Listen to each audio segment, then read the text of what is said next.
Bless you. Would you read Meadowlark's introduction while I practice a little bit here? Everybody in the world knows Meadowlark Lemon. He is a basketball player. Used to play for the Harlem Globetrotters. I can show you. He's an entertainer and an actor. And now Lemon is an on-fire, born-again believer who travels around the world. Amen. Sharing his personal testimony. He also is involved in a new basketball team called the Stars.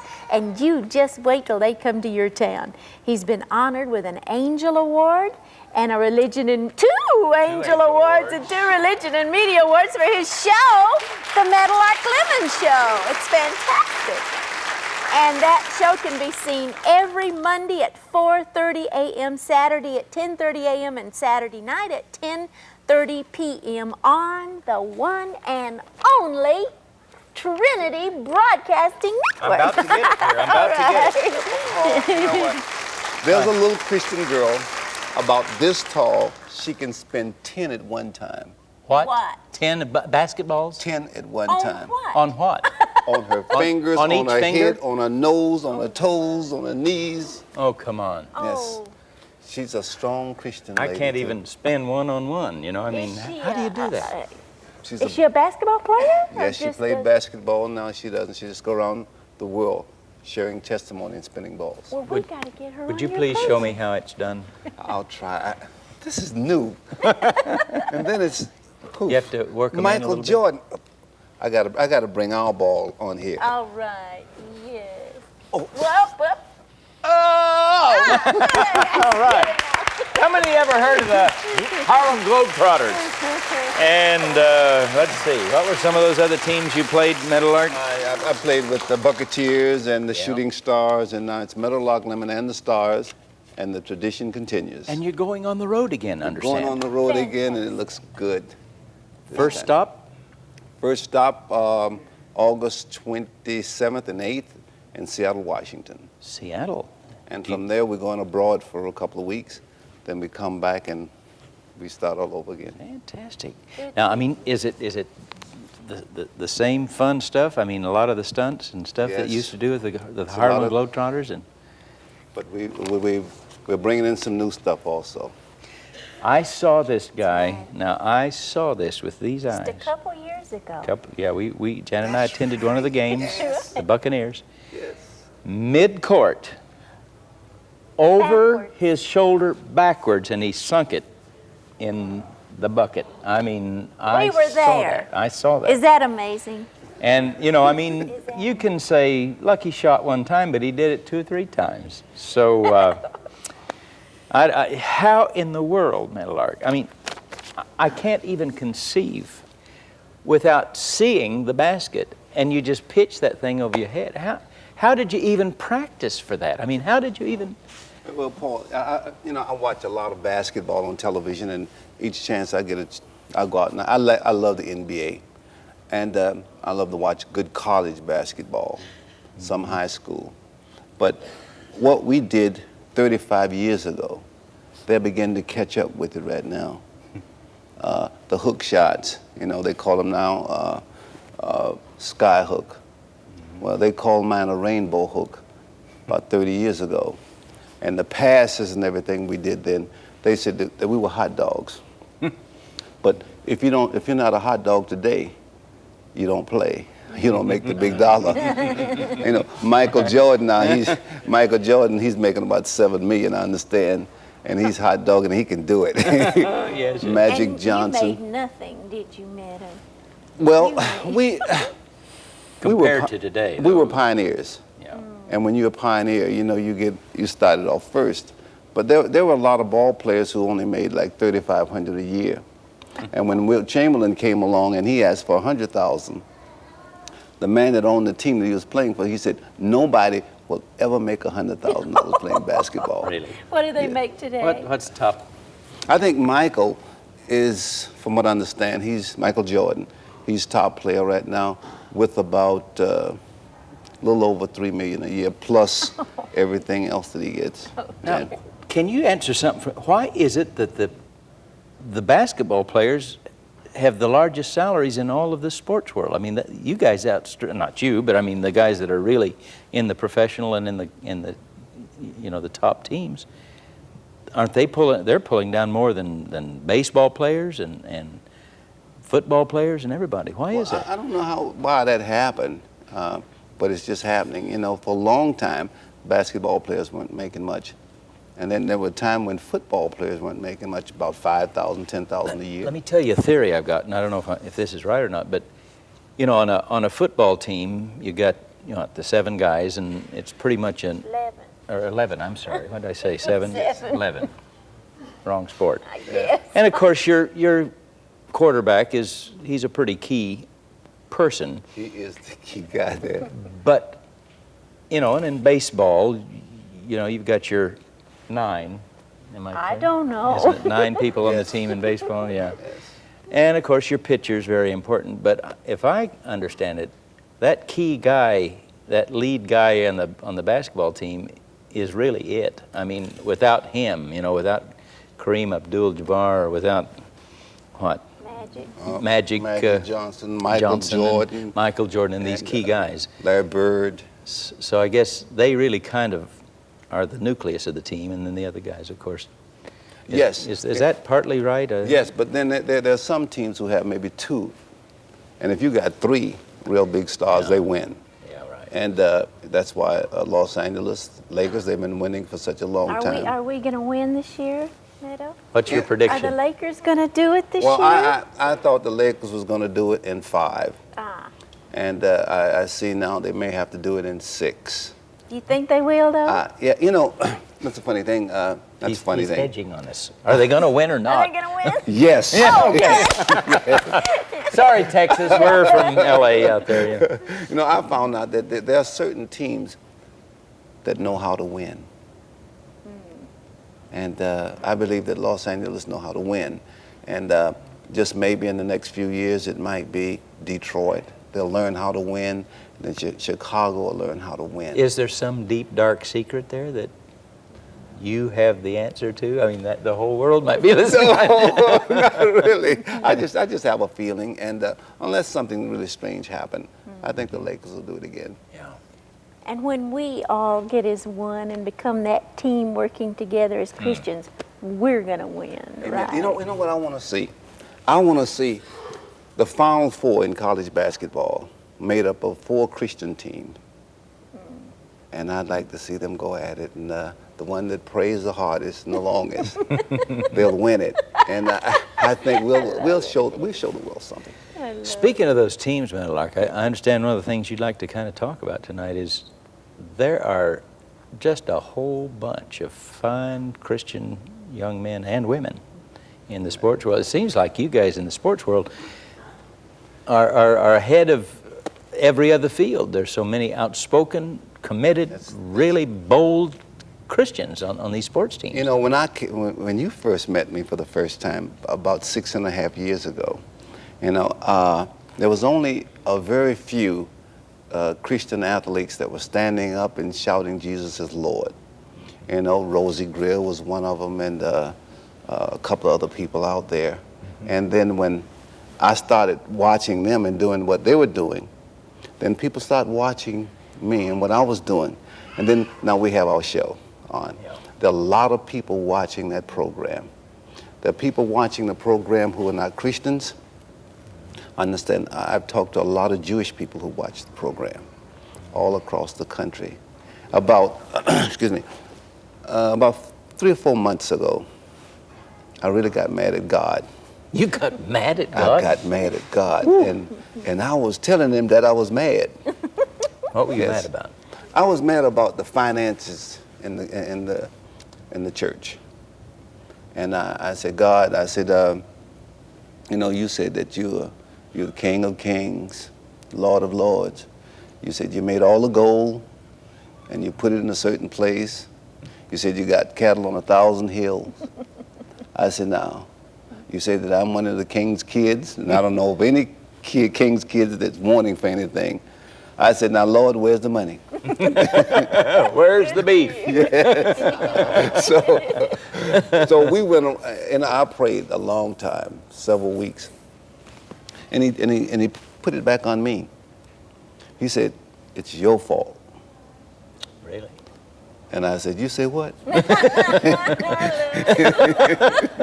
And he said, "It's your fault." He said, "I have raised up enough Christian athletes, entertainers, actors, and businessmen.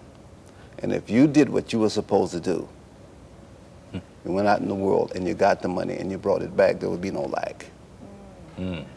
I said, "Well, I understand." I said, "Now I got to get out there." And I said, "We got to get the money." And in Isaiah 43:19, it says that, said, "I'm going to do a new thing."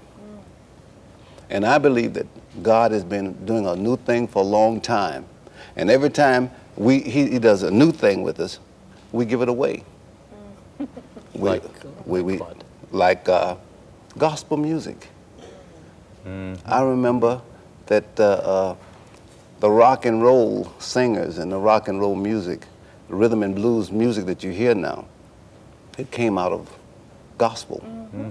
You know, and we got to a point that, hey, the singers went into the world and began to sing rock and roll and rhythm and blues. You know, Meadow, it's true. The church has been a day late and a dollar short. Amen. Many times. I get on everybody's case as to why the church didn't step up 35, 40 years ago when the TV licenses were being passed out by the FCC. You know, That's the same thing. we stood there with our hands in our pockets, you know, singing our hymns and let the devil have virtually all of the VHF, you know, the best TV stations. Pat Robertson came along a little later, and then some of the rest of us, and we've bought up and have some TV stations now. But man, all those stations, every city should have had one main Christian station. I believe he gave it to the Christians. Amen. I know in Arkansas right now, Happy Caldwell, he just built his little station there. And he has the only station, Christian station, in the state of Arkansas. God bless him. Good. And the cassette player. I believe that was for us too. And we gave it away. But you know, he said we're doing a new thing again. And this time I think he's doing it through the Christian athlete. And I don't have everything here, but I was jotting some names down real quickly, some people that I did some research on. And I found that there are a lot of little churches all over the country who have Christian athletes for pastors. Pastors. For instance, I just came back from Houston 2 days ago, and the church that I was in down there, Maranatha Temple, the pastor there was a great basketball player. And one of his associate pastors, he played football, professional football for 5 years. Then we come in here just now, and here is Pastor John Hagee. Pastor John Hagee? Yeah, he played college football. He's a linebacker. I just learned that tonight. You see, and I've known he had the form for it all the time. But, okay, let me just read some of these names here. And these are names that some of the people may recognize. They were great athletes. Some played college, high school, and professional. Okay. Mike Barber, all-pro tight end, Houston Oilers, LA Rams. Rosie Greer, all-pro tackle, fearsome foursome, the Rams and Giants.